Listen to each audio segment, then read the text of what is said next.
السلام عليكم ورحمة الله تعالى وبركاته. كي دايرين؟ لاباس عليكم؟ نتمنى تكونوا كاملين بخير وعلى خير والف صحة وسلامة ان شاء الله. اليوم غادي نشارك معكم مركز ديال الليمون البرتقال اللي كيجي ساهل وبسيط وكيجي لذيذ بزاف ويصلح لك في رمضان ان شاء الله. الله يبلغنا ليه لا فاقدين ولا مفقودين. المهم هنا عندي 2 كيلو ديال الليمون البرتقال. المهم هذا ماشي ديال العصير مثلا ما كيتواجدش في هذه الساعه دابا، كاين غير النافيل، ولكن هذا مهم صغير الجلده عزلت لي فيه الجلده رقيقه باش يصلح لينا ما يجيش العصير مر.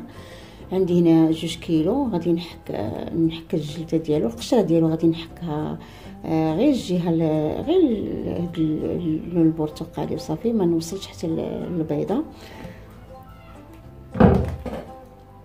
غادي نحكها بهاد الحكاكه الرقيقه، هاد الجهه الرقيقه هادي. المهم غير بحال هكا، هو كلشي راه كيعرف هاد الطريقه هادي. غير هكا في واحد 2 حكات هكا كتحيد، ما كتبانش ديك البيضه كاع الجهه اليمنيه. المهم انا غادي نستمر هكا حتى نحك هاد الكميه ديال الليمون اللي عندي، ونتلاقى معكم باش نكملوا تتمه الفيديو. هنا راني حكيت القشره كما شفتوا، غير القشره ديك الليمونيه وصافي. على هذا المهم ما توصلش للقشره البيضاء باش ما يجيكمش العصير مر. هنا هاد القشره هادي اللي حكيت غادي نضيف عليها لتر ديال الماء، هو نصف لتر الاول.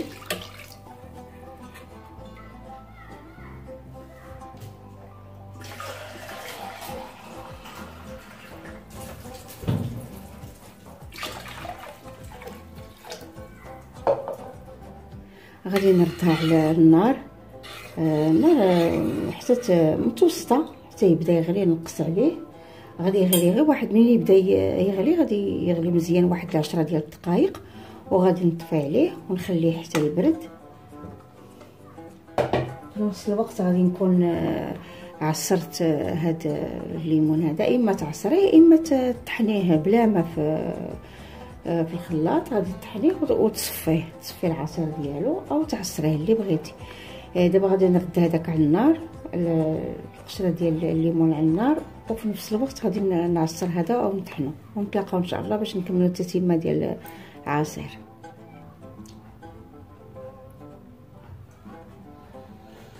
هنا عندي ديك القشره ديال الليمون كما قلت لكم، خليتها غلات 10 ديال الدقائق. ملي بدات تغلي حسبت لها 10 دقائق. دابا غادي نضيف عليها 250 غرام ديال السكر حبيبات، نحطو سخون باش يذوب السكر فيه مزيان. صافي غادي نخلط هكا حتى يذوب السكر ونخليه يبرد تماما، تيبرد مزيان. عاد ندوز باش نكمل معكم التحضير ديال مركز البرتقال، عصير البرتقال. هذا هو ديك القشره ديال الليمون اللي غلات في الماء، وكما شفتوا زدت معاها سكر سنيده، سكر حبيبات داب. دابا راه برد مزيان، خصك تخليوه يبرد باش يتطحن مزيان وما يضيعش الخلاط. دابا غادي نطحنو في الخلاط ونصفيه ونتلاقى ان شاء الله معكم. هنا بعد ما طحنت هذيك القشره ديال البرتقال اللي كنت غليت وصفيتها نتوما كتشوفوا، واحتفظت بهاد القشره هذه ديالها. هذه كنحتاجها هكا شي دوازاتاي ولا لي غاليط، ولا كديري النسمه ديال البرتقال فيها. ما كنحتفظ بها، ما تنرميهاش، نديرها فواحد العلبه وكنديرها في المجمد. غادي نضيف عليه هنايا العصير ديال الليمون اللي كنت حكيت، هو راني طحنته وصفيته حتى هو، ولا تعصريه اللي بغيتي. انا طحنته هكاك بلا بام لا والو، هكا تيعطي كميه اكثر من اللي كتعصريه. صافي غادي نضيفو على هاد الليمون الاول صافي، وغادي نخلط مزيان وغادي نديرو في شي قريعه هكا ولا في بلاستيك غذائي، نفرقو كاس في كل بلاستيكه.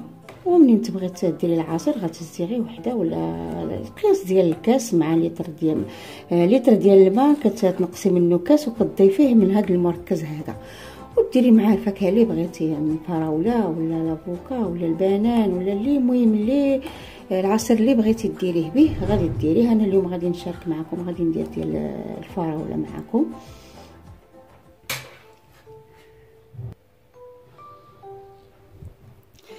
هنا عندي الفراوله باش يبان لكم مزيان. هنا عندي الفريز برك واحد الكميه، غادي نضيف عليها هذا القياس هذا ديال مركز عصير البرتقال 200 مليلتر، كاس ونص ديال العنبه. ما غادي نضيف لا سكر لا والو حيت درت السكر الكافي ديالو. دابا غادي نطحنو هكا غير بهذا العصير هذا حتى يتطحن مزيان الفريز، وعاد نضيف له القياس ديال الماء باش نكمل لتر ديال الماء.